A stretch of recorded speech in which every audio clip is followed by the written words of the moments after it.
안녕하세요. 잠들기 전 책 읽어드리는 해피 북나잇입니다. 오늘도 평안한 하루의 마무리 되시기 바랍니다. 오늘 읽어드릴 책은 사이토 다카시의 혼자 있는 시간의 힘입니다.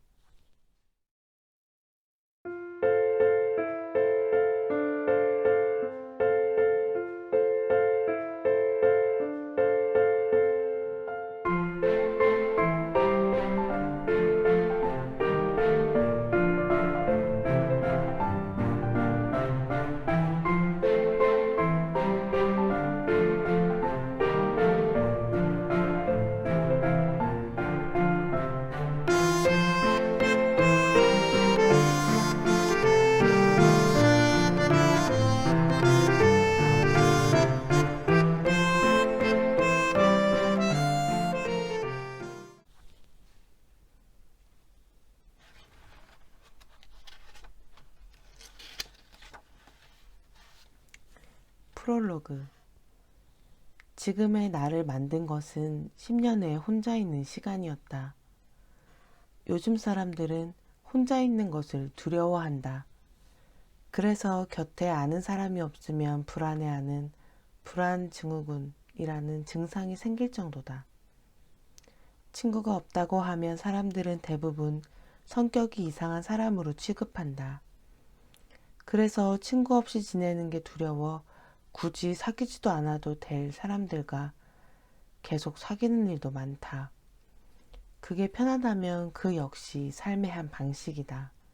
하지만 마음은 계속 불편한데 혼자 있는 것에 긍정적인 의미를 알지 못해서 원치 않는 사람들과 시간을 보내고 있다면 수많은 시간을 무의미하게 보내는 것이나 다름없다. 어릴 적에 배운 1학년이 되면이라는 노래에는 친구 100명이 생길까? 라는 가사가 나온다. 하지만 정말 친구가 100명이나 되면 어떨까? 오히려 견디기 힘들지 않을까? 그런데도 왜 사람들은 그렇게까지 혼자 있는 것을 두려워할까? 아마 외로워질까봐 그럴 것이다. 한겨울의 스산한 바람처럼 누구나 외로움은 싫어한다. 그래서 누군가와 자꾸 함께하려 한다. 공부가 힘든 이유 중 하나는 고독 속에서 혼자 해야 하기 때문이다. 문제집을 푸는 시간도, 책을 읽는 시간도 혼자서 견뎌야 하는 시간이다. 하지만 사람들은 그 잠깐의 시간도 견디지 못해서 텔레비전이나 라디오, 좋아하는 음악을 틀어놓는다. 하지만 집중하지 않으면 원하는 것을 얻을 수 없다. 특히 TV 방송 프로그램은 화면에 나오는 사람들이 친구처럼 느껴지도록 방송하기 때문에 그것을 본 우리들은 누구누구가 지난번에 이런 말을 했잖아. 누구누구 대단하지 않아? 라고 그들과 정말 친한 것 같이 말하곤 한다. 그런 화제를 가까운 친구끼리 주고받다 보면 마치 그들과 한 무리가 된 것 같은 착각을 일으켜 그 순간에는 외로움을 느끼지 않는다. 하지만 이런 식으로는 내면의 깊이가 생기지 않는다. 요즘의 무시무시한 명품에 대한 인기도 모두 모방 풍조가 강해져서 생긴 결과다. 남들이 갖고 싶어 하니까 나도 갖고 싶다는 기업이 만들어낸 집단적 욕망인 브랜드 전략에 모두가 놀아나고 있다. 남들이 다 가지고 있는 것을 나만 안 가지고 있다는 소외감을 느끼고 싶지 않아 묻지도 따지지도 않고 사고 보는 것이다.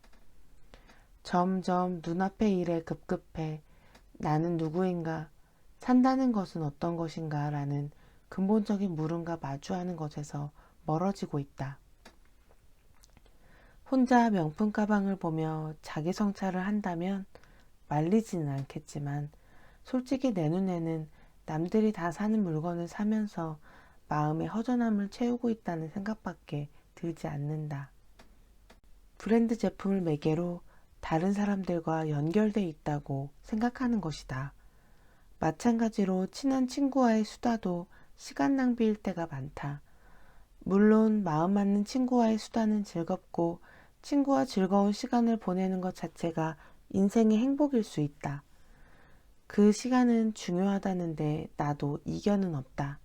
하지만 수다를 떠는 동안 어떠한 성장이 있다고 보기는 어렵다. 혼자 음악을 들으며 느긋한 시간을 보내는 것은 적어도 나에게는 혼자만의 시간을 잘 활용하는 것은 아니다. 음악을 들을 때는 선율에 몸을 맡기면 되기 때문에 오히려 아무런 생각도 하지 않게 된다. 이것은 수동적인 행위다. 현대 뇌과학 연구에 따르면 음악을 듣고 있을 때 뇌는 거의 움직이지 않는다고 한다. 나는 혼자만의 시간을 편안하게 보내자, 자신을 치유하자고 주장하는 것이 아니다. 자신과 마주하는 시간, 혹은 자신의 능력을 충분히 키우는 시간을 좀 더 갖자고 말하고 싶다. 뇌를 뜨겁게 달아오르게 하는 지적인 생활이야말로 누구나 경험해야만 하는 혼자 있는 시간의 본질이다. 이러한 시간을 보내기 위해서는 많은 에너지가 필요하다. 혼자서 묵묵히 감내해야 하는 부분이 있기 때문에 힘들고 어려울 때도 있다. 물론 혼자서 편안하고 밝게 시간을 보내는 것도 좋다. 하지만 혼자 있는 시간은 그보다 좀 더 의미 있게 보내야 한다. 나는 가능하면 에너지가 넘치는 젊은 시기에 자기를 위한 시간을 보내면서 혼자 있는 시간의 힘을 받아들이고 경험해 보았으면 한다. 친구와 떠들고 술집에서 신나게 젊음을 발산하는 것만으로는 성장할 수 없다. 이 책에서는 혼자 있는 시간에 관해 다양한 각도에서 조명해 보고자 한다. 사실 이 시간을 잘 활용하면 더 없는 창조적인 시간을 보낼 수 있다.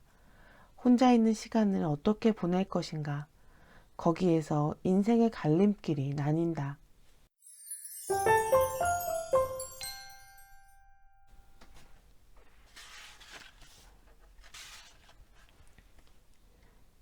기회는 혼자 있는 순간에 온다.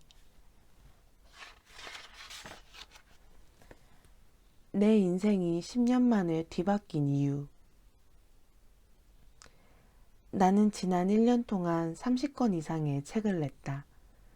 그 외에도 강연과 수업, 방송 출연과 감수 등 나조차 이유를 알 수 없을 만큼 많은 일을 하고 있다. 일이 많은 것이 매우 고맙기는 하지만 동시에 내 머릿속에는 한 가지 생각이 떠올랐다. 왜 10년 전에는 지금처럼 일이 많지 않았을까? 지금 내가 주장하고 있는 낭독법이나 호흡법, 초등학생 대상의 학원 사이토 메소드에서 하고 있는 것들은 모두 10년 전에 완성되었다. 즉 10년 전에도 나는 똑같이 일을 할 수 있었다. 아니, 지금보다 더 에너지가 넘치고 머리 회전도 빨랐다. 그러나 그때 나를 찾아준 사람은 아무도 없었다. 그때의 한이 지금의 나를 이렇게 빡빡하게 일하게 하는 것인지도 모른다. 일을 할 수 없었던 시절에 대해서는 솔직히 떠올리고 싶지 않다. 지독하게 고독했다. 하지만 만일 그때의 이야기가 지금 고독에 몸부림치는 사람, 집단에서 뛰쳐나가고 싶지만 외로워질까봐 주저하는 사람에게 격려가 된다면 나름 의미가 있지 않을까? 대입에 실패한 18살부터 메이지 대학에 직장을 얻은 32살까지 10여 년간은 나에게 고독의 늪이었다. 나는 그 시기를 암흑의 10년이라고 부른다. 제1 고독기는 재수 시절부터 대학 1, 2학년 때까지다. 젊을 때 혼자 사는 것을 동경하는 사람도 많지만 나는 북적대는 집안에서 자라서인지 도쿄에서 혼자 사는 게 전혀 즐겁지 않았다. 누워서 하숙집 천장을 바라보고 있으면 우주 한 구석에 나만 남겨진 듯한 을씨년스러운 기분이 들었다. 그뿐 아니라 재수 생활이라는 특수한 상황 때문에 인생을 내 맘대로 살 수도 없었고 공부만 해야 한다는 생각뿐이었다. 인생에 족쇄가 채워진 기분이었다. 재수생에게 대입시험이란 올림픽이나 국제대회에 가깝다. 시험은 1년에 한 번, 단 하루에 1년 동안 쏟아부었던 노력이 평가된다. 현역 수험생이라면 몇 년 동안 쏟아온 힘을 그대로 발휘하면 되지만 재수생은 상대적으로 더 절박하다. 중요한 날이니 컨디션이 좋지 않다는 말로 합리화할 수도 없다. 30을 넘기면 인생에서 1년 정도는 늦어도 상관없다고 대범하게 말할 수 있다. 지금의 나라면 1년 늦은 것 정도야 하겠지만 10대 때 1년은 한없이 긴 시간으로 느껴졌다. 사실 고등학교 시절 운동에 빠져 입시 준비를 제대로 하지 못해서 재수를 했지만 그렇다라도 다시 1년을 대입을 위해 허비해야 한다는 것 자체가 스스로 용납되지 않았다. 어디에도 속하지 못하는 상황도 나를 고독하게 만들었다. 제2 고독기인 직업을 찾던 시기에도 이때와 비슷한 고뇌를 맛보았다. 예를 들어 땡땡 대학의 학생이다. 땡땡사의 사원이다. 라고 하면 심리적으로 안정감을 얻는다. 하지만 대입에 실패한 나는 어디에도 발붙일 곳이 없었다. 학원생이었지만 아침잠이 많아 학원을 제대로 다니지 못했기 때문에 제대로 소속감을 느끼지 못했다. 그때는 뒤처진 시간이 무의미하지 않다는 것을 반드시 증명하겠다는 집념이 무엇보다 강했던 것 같다. 대학에 들어가서는 현역으로 들어온 한 살 아래 학생들에게 반말을 듣고 원래대로라면 동급생일 선배들에게 함부로 불리는 게 기분 나빠서 견딜 수가 없었다. 나에게는 1년이라는 시간 동안 엄청난 정신적 수행을 쌓았다는 자부심이 있었기 때문이다. 대학생의 필수 활동인 서클 활동은 거의 증오했다. 서클은 원래 원이라는 의미이지만 모두가 어깨를 감싸고 노래라도 불러야 할 것 같은 화기애애한 분위기가 너무 불편했다. 나는 위험 인물이었다. 사사건건 시비를 걸었고 제대로 사귈 수 없다면 차라리 아무도 사귀고 싶지 않았다. 하지만 현실은 녹록지 않았고 유일하게 친하게 지내는 친구 역시 나와 비슷한 부적응자였다. 책도 유행하는 베스트셀러는 절대 읽지 않겠다고 고집을 부렸다. 대학에 들어갈 무렵을 전후해서 무라카미 하루키의 데뷔작 바람의 노래를 들어라가 유행했지만 나는 그 작품을 읽기까지 상당한 시간이 걸렸다. 바람의 노래를 들어라에서는 주인공을 통해 모두가 동경할 만한 고독이 표현되고 있지만 그것은 내면의 큰 고민 없이 겉보기에만 그렇게 보이는 외적인 고독일 뿐 내가 경험한 내면적인 고독과는 느낌이 달랐다. 30이 넘어 고독을 극복하고 사회생활을 시작할 생각으로 그 책을 읽었을 때는 작품에 대한 공감과는 별개로 추억이 깊이 사무쳤다. 대학 시절 지독했던 고독의 시간이 떠올랐기 때문이다. 젊은 혈기였다고 변명할 수도 있겠지만 그때의 고독은 지금의 나라면 틀림없이 경멸했을 시덥잖은 자존심에 지나지 않았다. 하지만 그때는 그런 식으로 나를 지킬 수밖에 없었다. 언제 터질지 모를 시한폭탄 같은 고독 속을 살아가고 있었기 때문이다. 그때 나는 모든 것에 한을 품었다. 되는 일이 없었기 때문에 이 사람에게도 상황에도 적개심을 품었다. 이대로 끝나지 않아 10배, 20배로 복수해 주겠어. 그 시절을 지나면서 나는 혼자 있는 시간에 느끼는 고독감을 엄청난 에너지로 바꿀 수 있다는 것을 알게 되었다.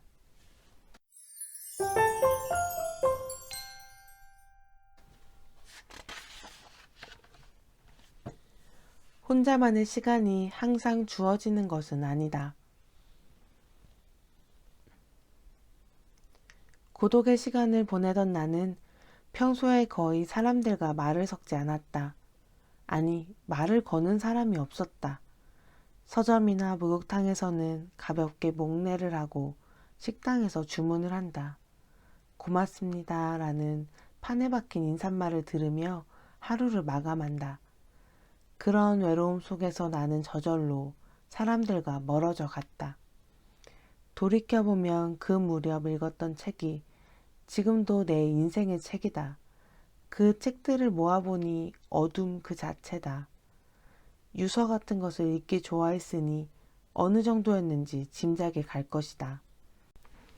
어느 메이지인의 기업이라는 아이즈번사의 유언이나 베토벤의 생애, 고흐의 편지 외에도 밀레나 괴테와 같은 인물의 감정을 이입하여 탐독했다. 베토벤 교향곡 제5번 운명을 한껏 틀어놓고 귀가 들리지 않게 된 베토벤과 나를 동일시하고 고흐의 화집에 실려있는 그의 자화상을 보며 고갱과 사이가 틀어져 귀까지 자른 그의 비통함에 빠져들었다. 어릴 적부터 신동으로 추앙받던 모차르트도 어쩔 수 없는 외로움을 맛보았을 것이다. 어느 누구도 모차르트가 가진 재능을 진정으로 이해할 수 없기 때문이다. 그때의 나는 넘치는 재능을 지닌 고독한 위인의 인생관이나 심리세계에 심취했다. 아, 이 사람과는 통하는 데가 있구나 라고 하면서 정신적인 친구를 꽤 늘리고 있었다. 또 특출난 사람이 안고 있는 고독감이나 누구도 이해해주지 않아 생기는 외로움과 초조함을 아주 친근하게 느꼈다. 괴테 아저씨나 고흐 아저씨의 존재는 나의 유일한 등불이었다. 돌이켜보면 그때 내가 공감할 수 있었던 가장 현대적인 인물은 기껏해야 고바야시 히데오, 일본의 평론가였다. 당시에 나는 시대의 변화를 전혀 따라가지 못했고 과거의 인물들에만 몰두했다. 그러나 그런 행동은 나에게 사자와 교신하는 듯한 마치 다른 사람과는 다른 시공을 살아가는 것 같은 신비로운 쾌감을 안겨주었다. 나는 고독의 암흑 속에서 한 줄기 빛을 향해 떠다니고 있었다. 그리고 또 한 사람, 사카구치 안고에 빠져들었다. 그는 추락론을 비롯한 활기차고 거침없는 에세이로 인기였지만 나는 돌의 생각이나 마의 퇴굴 같은 깊은 고독에 대한 것을 엮은 작품들이 좋았다. 그는 불교에 심취하여 산스크리트어를 배우고 공부에 지나치게 빠져든 나머지 신경쇠약에 걸린다. 그렇게까지 극단적으로 고독을 추구했던 사람들에게 나는 동질감을 느꼈다. 어학에도 깊이 빠져들었다. 나는 수험 과목 중 영어에 자신이 있었지만 시험 준비보다는 버트런드 러셀, 영국의 논리학자, 철학자, 수학자의 작품을 읽는 게 훨씬 좋았다. 시험 준비 측면에서는 아무 도움이 되지 않았지만 러셀의 작품을 영어로 읽을 때마다 인생의 깊은 진리는 이렇게 매끄럽게 표현할 수 있는 사람이 있다니 영어는 정말 아름다운 언어구나 하고 희열을 느꼈다. 나는 당시 Oh yes, of course 같은 의미가 옅은 공허한 영어 대화에는 반감을 가졌지만 러셀의 아름다운 영문을 접하고 있으면 깊이 있는 인생이 말을 걸어오는 것 같아 금세 기분이 좋아졌다.